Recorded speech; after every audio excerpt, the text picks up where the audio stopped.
Are you listening? Damn. Another episode of Trash Talk. TJ O'Connor with me as always, my partner Damian the Wolverine Hill. We're being joined tonight by Steve Moore, who's main eventing a card November 9th down in Mason, Iowa, for North Iowa Fights against Jose Aguayo, who's coming out of the Nick Diaz camp. Trash Talk is sponsored as always by Valhalla Combat Sports Incorporated, Inks Rinks Tattoo, and Mile High CBD Buds. Steve, appreciate you taking the time to join us. How you doing tonight, sir? Absolutely, I'm doing great. Oh, that's good to hear. So you took this fight. How long have you known about it? About 3 months now. I was supposed to fight a jackpot with the rest of my team, and then I don't know what happened. Jeremy decided he didn't want me on the card, I guess. So then I was like, well, I got to find something else, and it's worked out perfect. You know, the week before that, those guys are fighting, so we can put in the same camp together. It worked out really nicely for me time-wise. Yeah, no, that's pretty sweet. And then are you going to be, after your fight, are you going to be coming back and working the corners of those guys as well? Yeah, absolutely. Yeah, I'll be taping everybody and getting everybody ready. It'll be a long night for me. It always is when I'm cornering them guys. Yeah, and then and not to mention that you have a fight a week before their fights, man. That's crazy. That's just the dedication that you have, man. I appreciate all that. I love it, man. I appreciate that. Yeah, I care about those guys a lot. I've been training with them for years now, and they've become like family to me. So it's been nice. You know, it's crazy because I fought Sam, you know, and after that fight, we were like, so where do you live? And he's like, yeah, I live in Sleepy. I'm like, dude, I live in Sanborn. We're super close. So we ended up just building a gym in Springfield, which worked out really nice for all of us. It's like right in the middle. Oh, wow. Yeah. So, yeah. I was going to ask that because I know you were part of Mankato MMA, Mankato Martial Arts team. I can't remember exactly what the full name was, but the fight squad, a really deep fight squad. You guys had some, I keep using the name of your current gym, but you guys had some killers a part of your team back then. And now you're over there working with the guys, you guys call this fight squad. I mean, what's that been like? And I hear that you've pretty much taken over as the head coach over there as well. Yeah, I had to, you know, we like I was telling you guys before, we would pretty much just get in there and bang, you know, we would go for about an hour, we would grapple, and then we'd just spar for about an hour, and that was practice. We didn't do any drilling or anything like that, and hence the name Fight Squad. Exactly. We would literally just fight each other every day, and it got to the point where I was like, dude, I'm getting hurt all the time. We need to start doing a little bit more technique and drilling and stuff. And now we have we have a good schedule and everything's worked out. But when we first started, it was kill or be killed in our gym. Oh man, that's crazy. That's yeah. Sorry, TJ. I would say that's awesome, and how that's grown so organically. You mentioned how back in the day you and Sam actually competed, and then the fact that you've been able to build the bond, and then bring over, like Damian mentioned, the high level training you used to get with guys. There's so many to name that I don't even want to start because I feel like I'll miss a name or two. Justin Ream, Dan Moret, John Castaneda. I mean, the list goes on. Dalton Albrant. Sam Nelson. We had a lot of really good guys. Yeah, exactly. There's so many guys, and you're able to bring the experience of training with those guys into a room full of guys that are just like you mentioned. They're just killers. Everybody has seen Sam fight. Everybody's seen. Yeah. There's a room full of killers. Henry Pendleton's another guy. Just guys that go for it, and then you're able to bring in the structure in. What has that been like, seeing things from the role as a coach? They always say you learn a little bit more by teaching. How do you feel like that's evolved your game personally? It absolutely has evolved my game. I used to be just kind of a crush 'em wrestler type. That's all I ever tried to do, get the guy down and pound him out. And with training with those guys, I've really fallen in love with stand-up. Those guys, that's all they want to do is stand up. When I'm like, we're going to work the ground game, they're like, ah, shit.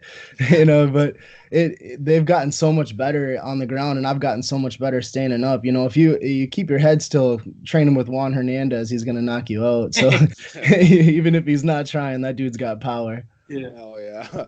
No, you spoke on your grappling background, and that's one of the things that I was always impressed from your previous fights. You're taking being your ability to take a guy down, control the wrist, land some nice ground and pound, control the position, and things like that. And now you're getting all this stand up experience and the coaching experience behind all of that as well. What do you think the fans can expect from you leading up or in this fight come the date of the fight? Dan, I just totally November blanked 9th. It's all good. Yeah. No, dude, I'm coming out to throw down in this one. I really don't have a lot of ambition to take him down. The reason I mean the last fight, it was just, I mean, no disrespect to my last opponent, but it was literally just the easiest takedown I ever had. I didn't even mean to take him down until I was like, oh, this is gonna be easy, and I just kind of pulled him down. And I don't think it's going to be that easy this time. Like, especially coming from the Nick Diaz Academy. I know those guys are strong grapplers. I mean, shit, he's training with Nate Diaz, you know. So I know the dude's going to be solid, but I'm not too concerned about ground game. You know, I'm not concerned about any of that kind of stuff. I want to come out there and put on a show. I'm trying to knock this dude out. I'm really going for the knockout in this one. Oh yeah. I honestly, as soon as you said that, it's like I just started thinking of a Robbie Lawler where you just sprawl, keep him up on the feet because he's a jiu-jitsu practitioner most likely, and you got the wrestling. So you use your sprawl and brawl tactics and you keep it on the feet. And then I know you got a lot of technical aspects sparring with those guys because you can't be sloppy with Juan Hernandez or Sam Hernandez. You were mentioning that earlier. Nah, Robert's good too. And we got some new guys coming up. We got Vicente Flores, he's going to be something, man. He's only 25 years old, and he just started training. And he's already, I mean, he went to that Valhalla jiu-jitsu tournament and won both of his matches against tough dudes that have been training for a while. And then Colin Ruby is another new guy that I got who's just, I mean, dude's, his type, I think I always get it wrong. I get it mixed up, karate and taekwondo, but one of them, he's a black belt in one of them. And it shows, dude, like he's got some spinning back kicks and spinning back fists that if you're not careful when you're sparring that dude, and he's big too. Yeah. Oh man. And then that's one of the things that we touched on in the interview with Juan Hernandez, is the growth of the gym. Because I remember, 2013, 2014, when Fight Squad was kind of Juan and Sam, and they had the shirts, and now it's turned into there's a room full of killers in there. And what's the energy been like? You mentioned you're the main event November 9, and then they're all fighting 6 days later on November 15th. So what's the energy been like for the last month? I mean, leading up to, we got 2 weeks left. Honestly, pretty insane. We go hard. And we're never trying to hurt each other because we're all such close friends. But at the same time, when the bell rings, we're trying to beat each other. And then after the round, we're trying to chill out. But during the round, we're going hard, and everybody's trying to. It's such a competitive atmosphere. We're always trying to win. You know what I mean? Like every round, we're trying to win that round. And like you said, those guys that I'm going with, they're very good. So if you're winning every round, you're doing something right. And I've just been trying to push as hard as I can physically, and everything. It's tough for me to get down to 145. I mean, that's why I'm glad I took this fight on like 3 months notice, because the 45 cut is brutal for me. I walk around at like 185. So I cut quite a bit of weight to get down there. Man, that's crazy. I'm not one of those guys that tells other people what to do, but man, that's a lot of weight. Yeah, after this fight, I'm going back to 55. I actually just found out today that Jose accepted it at 150. So I'm pretty damn excited about that. Yeah. So when I got that message today, I'm like, oh God, thank God. Yeah, people that don't know, 5 pounds, it's a big fucking difference. Yeah, dude. God. I mean, pound is in a lot of cases. 100%. When you're in those last few days, especially like the last day, you're like, shit, I still got that much to go, and I don't know how I'm gonna lose it. And yeah, my last fight was at 150, and I made it pretty easy, but at the same time, it sucked. And I'm gonna be, what's today? The 21st? 22nd. 22nd. All right, shows you how smart I am. But on the 29th, I'll be 32. So I'm done trying to cut a bunch of weight, I guess. I'm trying to move back up, and Juan's always yelling at me, trying to tell me. Juan's always like, "Quit taking fights at 145." Yeah. But this was like too good to pass up. Really, it was the guys coming in from California, and Mike Estes is the promoter putting it on, and Yep. I got a lot of respect for that guy. So I was like, hey, I know you're looking for probably somebody with a little bit better record because I'm only 0-1 as a pro, and he's like, hey, if you would think you can beat the guy, I'll let you have the fight. I was like, fucking right, I can beat the guy. Yeah. So here we are, a couple weeks away from it now. Yeah, and I'm glad you mentioned that the way you did, because obviously the confidence to win is always there. But just on the weight cutting aspect, you mentioned how 155, you see yourself going back up. It was too good to be true. Is this going to be your first main event as a pro as well? Actually, I fought Ian Greer in Savage and Muay Thai as a pro. Oh. So, I mean, that was my first main event, I guess. But, yeah, my first MMA main event for sure. So I mean, you got to think all those things play a factor. Now you know that you get an extra 5 pounds in this fight. Never like to ask game plans because that's something that should always be kept until the fight. But what's one thing that you would say that you need to bring to the cage to ensure that your hand gets raised on November 9th? I just got to mix it up and be diverse. I need to use my kicks and use my angles. I don't know if you guys probably haven't seen a lot of my stand-up stuff, but I'm 4-1 in kickboxing. In Muay Thai, I guess, together, if you mix them, which you probably shouldn't, but mixing them up, I'm 4-1 together. And we're Americans, so. It's mixed together. Yeah, yeah, dude. I shouldn't, in martial arts standing, but I'm 4-1 in kickboxing, so I'm no slouch standing up. It's just all my fights always seem to go to the ground because it seems like there's always an opening for it, and my last 3 fights I've been screwed over doing that.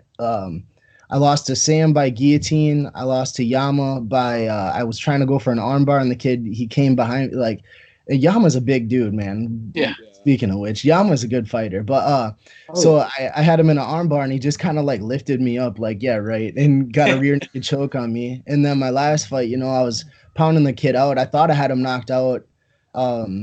Yeah, he's resilient though, dude. He was a 2-time featherweight champion as an amateur, and He's won. I think he was 5 or 6-2 as an amateur, and all of his wins were by triangle choke, and that's what the fucker got me with. Yeah. So I'll go ahead. No, I feel your pain, dude. Yeah. All of my losses, every single one, all 8, were due to either guillotine or rear naked, bro. It's awful. It's the worst way to go because you're thinking, and they're all the same. It's like, oh, I didn't learn the first time. 100%. No, I didn't. 100%, dude. Yeah. When I fought shit, I can't think of his name. Eric Scrivseth way back, 5-6 years ago, something like that, and he put me in some bad spots, and that gave me some confidence. I can get out of this shit.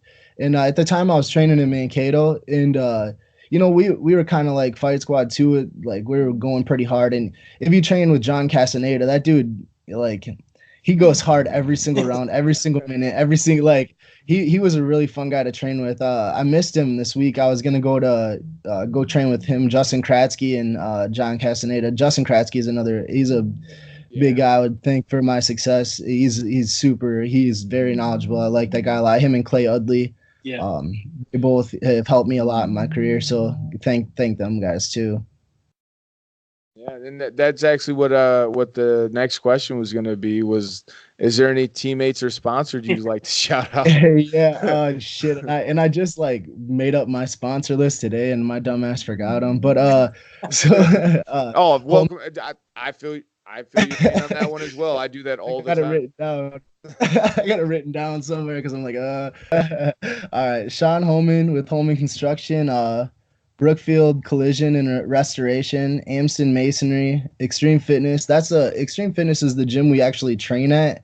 It's we train at this big ass CrossFit gym, and they gave us a corner. So Joel Pinion, Beth Oslin, thanks to those guys for giving us the spot, and they're super awesome to us. They they let us put up mats on their walls and put mats all over and put up bags and shit. So dude, I already love them.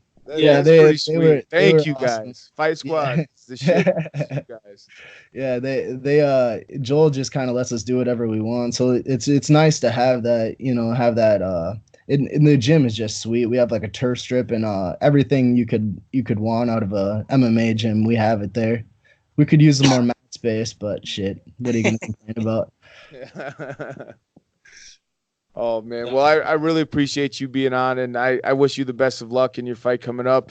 And man, I can't wait to have you on again. This was a great interview and great time talking with you, man.